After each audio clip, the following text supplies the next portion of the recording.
feel like the day 2 after the Super Bowl, looking back on it, Kelce done 1,000%, not coming back.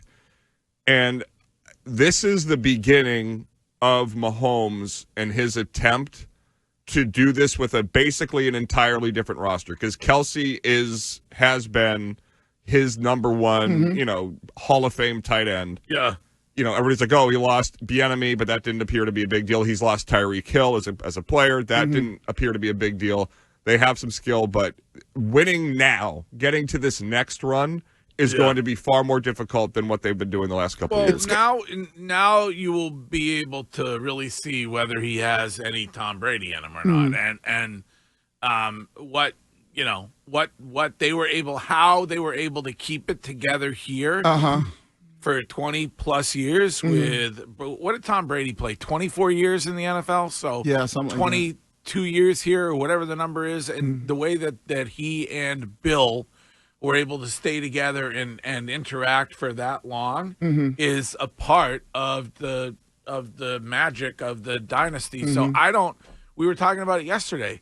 Like, how long do you really think Mahomes is going to have the advantage of having Andy Reid as his head coach? I don't think Andy Reid is as much, for me personally, I don't think Andy Reid as much of a, like, Mahomes needs him. Okay. I think if Mahomes has a good... Now, I'm going to have to call Cap, too. I mean, you point out how important Bill was all the time. Right. But I think Bill's a better coach than Andy Reid, and I think Bill's strong point was his defense as a coach, right? Where I think Andy Reid... Where I think Patrick Mahomes, if you put a good offensive coordinator with him, I think he'll strive. The same way that Brady strived under Charlie Weiss, Josh McDaniels, and Billy O'Brien. So I think that the head coach will just have to keep the overall team gelling. But I think when you have a guy like Mahomes, he'll have that type of ability to do that. Would you consider Andy Reid to be in the same conversation as Belichick? I mean, he is, right? I mean, he is. I wouldn't personally put him there 100%. I'm kind of with Wiggy on this, in that, like, by the end, the offense was Tom's. Like, he learned it through Charlie and Bill and Josh and Billy O and all that. But in the end, when he got to Tampa and they were struggling, he basically just recreated the offense he knew, and he was able to execute it despite the fact that his coaches didn't create it. But you also had him surpassing Bill Belichick if they won that game on Sunday. Right. Well, because Bill Belichick's never replicated it anywhere with any coach or with anybody other than Tom Brady. And the fact that Tom was able to go and execute it without him, I just thought, if Andy Reid is much more beneficial to Patrick Mahomes in that he's an offensive genius. So he knows the side of the ball that Mahomes plays. And if he had won 4 Super Bowls and had been very successful in his prior stop, and he's approaching within 20, 30 wins of Bill Belichick, then it was a legitimate conversation. Today, no longer a conversation. I was dead ass wrong. That was one of the worst game plans I've ever seen. I want to know what I can't wait till it comes out, what Andy Reid did during the 30 minutes of halftime at that Super Bowl. Like, what was he focused on? Did he watch Kendrick Lamar? Was he ordering pizza? Or right. Did he hide the boxes under the bed like he did at Lehigh College? I mean, not a single... We talked about it yesterday, but not a single adjustment. Not even, you brought up Travis Kelce and, blocking, not his forte. But, no. I mean, if he can't catch a football and he can't be involved in the offense, it's second half, send him out there to block. Yeah. There was zero adjustment made on that football right. game. And so, and that's why I look at, like, I'm not taking anything away from Andy Reid as him not being a good coach.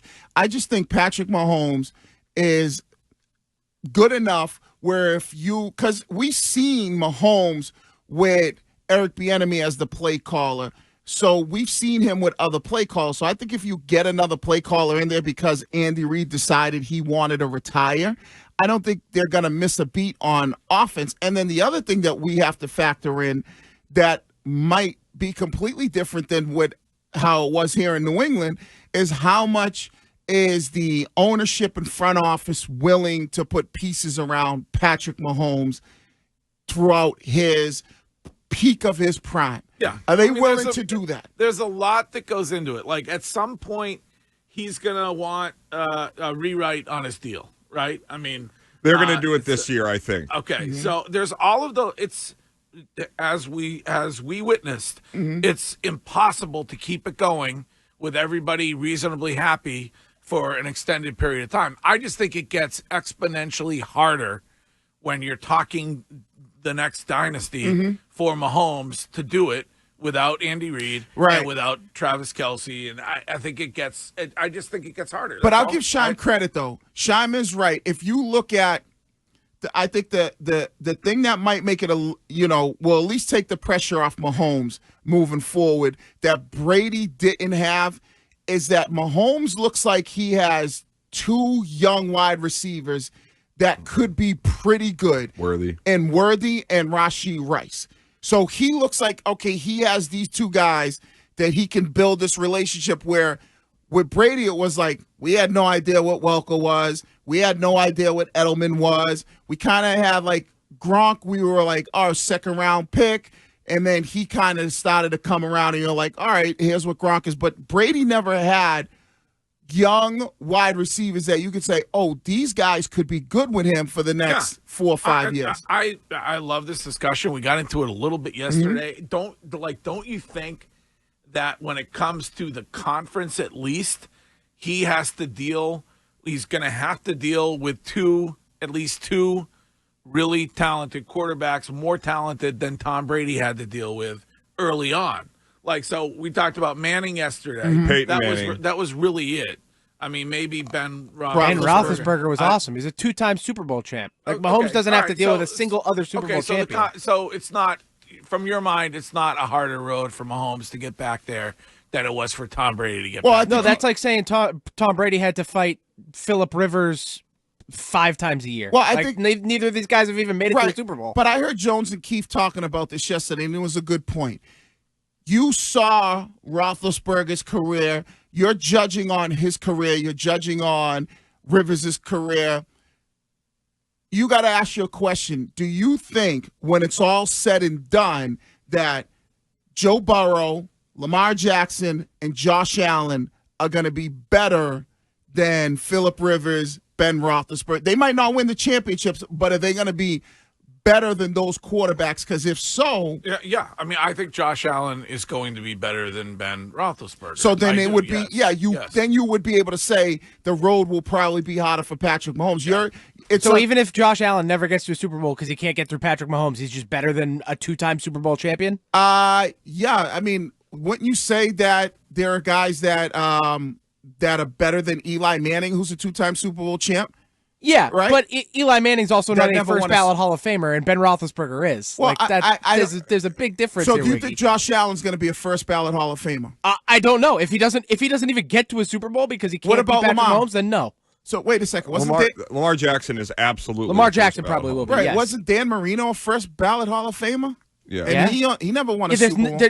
There's Lamar Jackson and Josh Allen are not going to be 2 Dan Marinos. So you don't think Josh Allen, if he continues on the how old is he? He's 29. Yeah, he's still young. Yeah. So you don't think Josh Allen and Lamar, weren't they in the same class? Josh and Lamar, didn't they come out the same year? I think so. I'm looking it up right now. Might have been. Right. I know Lamar's in the back of the first round. Right, but I guess the point is they're the same age, and as the way that their careers are going, you don't think that Josh Allen is going to be a first ballot Hall of Famer? I do. Right. Shime doesn't. If he doesn't get to a Super Bowl, I think it's going to be really difficult. Yeah. Yeah, I don't really buy getting to a Super Bowl if he's one of the best quarterbacks. Wait, hold on. Why is all of a sudden now? So this is my issue. Is it because among many others? Yeah, right. I have a lot of issues. But like it's like does this have anything to do with the Girl Scouts? Nope, nothing. Okay. It actually has to do with football. Okay. I keep forgetting. I got Girl Scouts over the weekend. I'm going to bring them in. Remind me. Oh, you're hogging them at home. I am. Sorry. Bring them in. Yeah. I just feel like we use winning only when it serves our argument. But wins as a quarterback matter no matter what. Like all the time. They should always matter. And yet here we are, and it's like, yeah, no, if Josh Allen and Lamar Jackson don't win a Super Bowl, it's fine. They're still tougher than what Tom Brady faced in multiple Super Bowl champions. Yeah. Like it's insane to me. Yeah, but that's a team-based thing, a championship, right? That's a team-based thing. Then Tom Brady was facing harder teams. Like it's the same thing. If it's not the quarterback, then it's the team. Well, no, I'm either just way saying, they're winning Super Bowls. I'm saying that the team was better around Ben Roethlisberger than it is around Josh Allen. I agree 1,000%. If Josh Allen had those Steelers teams, he would win Super Bowls. No way. I have no doubt. Also, He's not getting through Tom Brady to win the Super Bowl. So you think you think Ben Roethlisberger is a better quarter? Knowing Ben Roethlisberger's career to what we've seen from Josh Allen so far, he'll yes. be a better quarterback. Yes. oh man, I disagree. Yeah, you're on an island on that too. one. I do You're on the island that I'm on when the Celtics were better. Yeah. Yeah, let's see Josh Allen beat Patrick Mahomes in a playoff game first, and then we'll figure it out. I mean, it's going to be tough to beat him. Scheim is on Roethlisberger Island. Wow. Oh. And as most people there, it's not by his own choice. All right. Well, anyway, I refuse to talk Chiefs all morning. Right. Good topic, Right. Curtis, but we can talk about it some, but not all morning. I'm fine. No. I just want to make sure those bathrooms are not locked.